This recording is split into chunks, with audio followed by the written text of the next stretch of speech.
The head of the household was not absent, but certainly absent-minded. Anything could happen around him, and he wouldn't notice it if he was reading or thinking about something. And he would work even when the family went to Laguna Beach, California, where Susie had persuaded Warren to buy a vacation home in 1971. Business had always been his absorbing interest, and in the early 70s, when an oil crisis knocked the wind out of the bull market, Warren Buffett was prepared and ready to pounce. In the early 70s, they began looking at the Washington Post. Partly there was a sentimental draw that had delivered it as a boy, but partly it had just gone public.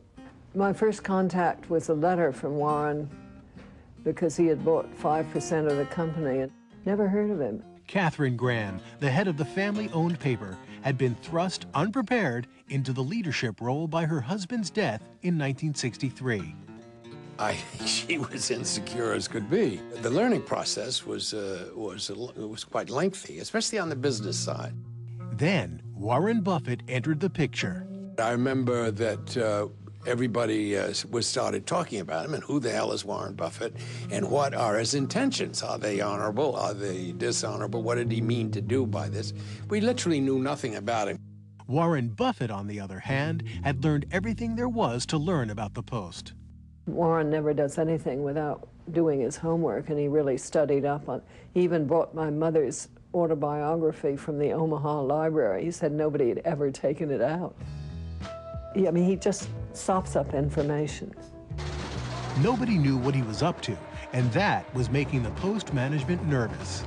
The only people I knew in business told me that it was extremely dangerous. They alarmed me so that, and I was very new. They said, don't go near him. But she did. He swept her off her feet. I mean, she was charmed by him and totally put at ease that he didn't have any evil designs on it at all, that he was just an investor. Before long, he's not only put Kay Graham at ease, but he's basically the only one she turns to when she needs business advice.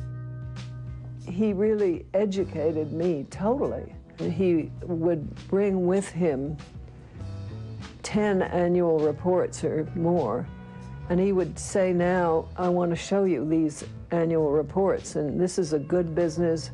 I became very dependent on him. I used to call him up 3 and 4 times a day. Outside of the Graham family, multimillionaire Warren Buffett was the largest stockholder in the Post. But, of course, he still minded his pennies. He and Kay get to an airport one time. She's got to make a phone call, which cost 10 cents in those days. All he has is a quarter. He starts to run around looking for change. Now, that is, I think, an indication of a fellow who has understood the value of 10 cents. There was this Buffett with his, giant fortune, really. He didn't flaunt it at all. I mean, he had these really dreadful second-hand clothes, practically. Whatever their relationship, Mrs. Graham and Warren Buffett made an odd couple. They certainly had a friendship that was durable, and they saw a lot of each other. So Warren and Kay become very close, and it's really an attraction of opposites. She's sophisticated. He's Mr. All Shucks from Omaha.